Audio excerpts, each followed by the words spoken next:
Malayo. Malaki pala. Meron ko dyan ano? Kahit 10 piso. Pantagdag sa pamasahe ko. Oo, bumili kasi ako ng tubig. Ay akala ko may pera pa ako. Yung pala, kulang na. Pero pa ako dito 15 pesos. May 10 piso ko dyan para makatugtog. Dami mo na kalakala. Nililimot mo lang yan. Ba, galing.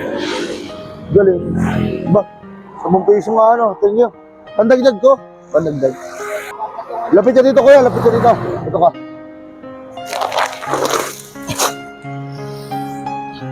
Kaya ako natutuwa sa'yo. Sa totoo lamang, ako'y may pera talaga. Hindi nagkulang ang pera ko. Siyempre natuwa ako sa iyo, hindi nagdalawang isip na mapagbigay kahit na ikaw ay tipong nalilimot lamang para kumita sa araw-araw.